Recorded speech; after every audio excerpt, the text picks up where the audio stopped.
आज class 11th का physics है, वो चैप्टर का नाम है यूनिट एंड डायमेंशन। तो यूनिट और डायमेंशन में एक्सरसाइज सॉल्यूशन है। तो सबसे पहले एक्सरसाइज का हम क्वेश्चन नंबर 1 में वो ए से लेकर डी तक जो दिया हुआ है उसके बारे में हमें जानना है। तो ए में है पहला 1 में है फिल इन दी ब्लैंक्स, जिसमें ए में दिया हुआ है the volume of a cube of side 1 centimetre is equal to dash millimetre cube.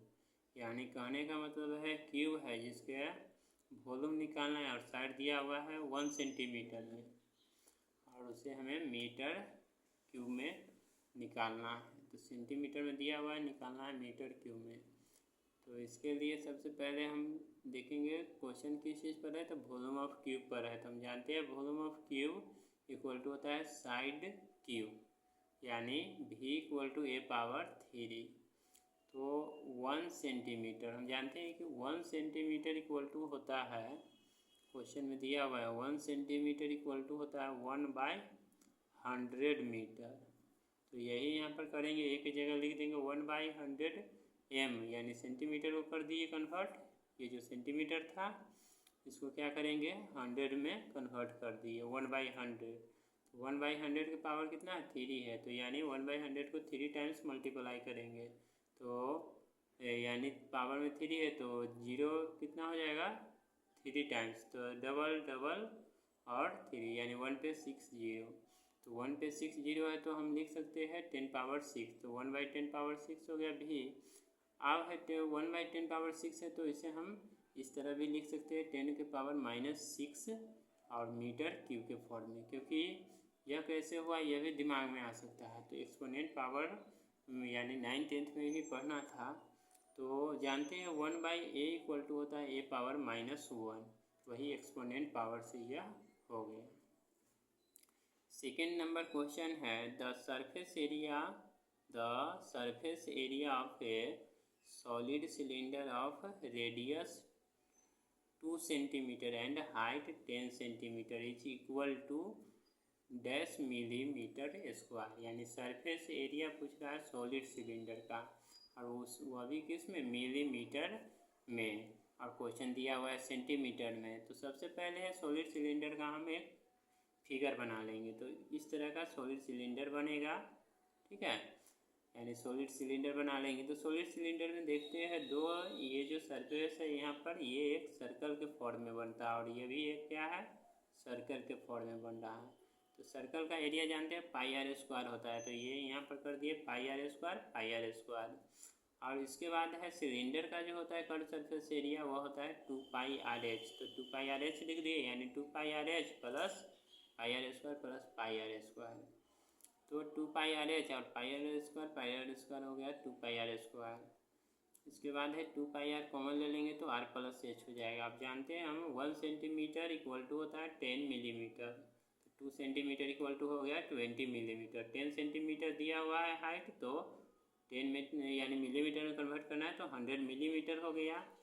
इसके बाद आप फॉर्मूला पे है जो निकला है उस पर पुट कर देंगे। तो 2 इंटू पाई का वैल्यू है दिया हुआ है 22/7 होता है, या 3.14 भी ले सकते हैं पाई का। आर के जगह हो गया है 2 सेंटीमीटर था तो मिलीमीटर में कन्वर्ट कर दिए 2 इंटू 10, यानी 10 से मल्टीप्लाई करेंगे सेंटीमीटर को तो मिलीमीटर में हो जाएगा। और इस तरह आर प्लस एच का फॉर्म में आ गया। फिर इसे आगे हम सोल्व करेंगे तो इस तरह से सोल्व होगा और सोल्व होने के बाद हमें ये कंडीशन आएगा। इसके बाद है पूरी ये 7 से डिविजिबल नहीं होगा, तो 7 से डिविजिबल नहीं होगा तो पॉइंट में आता है। तो पॉइंट में क्या करना है हमें पावर में लाना है। तो देख रहे हैं 1 2 3 4 डिजिट सेलेक्ट करके और पावर में कर देंगे। नेक्स्ट क्वेश्चन दिया हुआ है a vehicles moving with a speed of 18 kilometre per hour. यह क्वेश्चन सी है। Covers dash millimetre in 1 second, यानी बताना है क्या ये एक व्हीकल्स है वह उसका स्पीड दिया हुआ है किलोमीटर पर आवर को और को मीटर पर सेकेंड बताना है। तो किलोमीटर पर आवर को मीटर पर सेकेंड में चेंज करने के लिए फॉर्मूला होता है 5/18 से डायरेक्ट मल्टीप्लाई कर देंगे। तो 18 किलोमीटर पर आवर दिया हुआ है उसको 5/18 से किए तो 18 से 18 का डिवाइड हो गया। तो बच गया है सिर्फ क्या 5 मीटर पर सेकेंड, यानी 1 सेकेंड में यही 5 मीटर कवर करेगा। तो यहाँ लिख देना है 5 मीटर, यहाँ पर सिर्फ हमें 5 भरना है। नेक्स्ट है डी है, 1 का जो है क्वेश्चन बच गया हुआ हमारा है डी है। तो डी अगर हमें देखना है, इस तरह का दिया हुआ है, इसमें दिया हुआ है डी में the relative density of a lead is 11.3, its density is gram cm power -3 और kg मीटर पावर -3, यानी रिलेटिव डेंसिटी है लीड है जिसका दिया हुआ है। तो हमें निकालना है क्या, उसका डेंसिटी है, यानी ग्राम पर cm³ में और kg पर cm³ में। तो वी नो डेट हम जानते हैं कि रिलेटिव डेंसिटी ऑफ किसी भी सबस्टेंस का होता है density of substance by density of water, यानी relative density of substance equal to density of substance by density of water, ये फार्मूला हो गया। तो हमें निकालना है इसमें डेंसिटी ऑफ सबस्टेंस का, तो क्रॉस मल्टीप्लाई करेंगे तो relative density into density of water हो गया। तो रिलेटिव डेंसिटी क्वेश्चन में दिया हुआ है 11.3 और ये ग्राम में वो डेंसिटी ऑफ वाटर का हो गया 1 ग्राम cm पावर -3 वाटर का। इस तरह इस दोनों को सोल्व करेंगे तो 11.3 ग्राम cm पावर -3 हो गया, यानी पहला हमारा आंसर आ गया।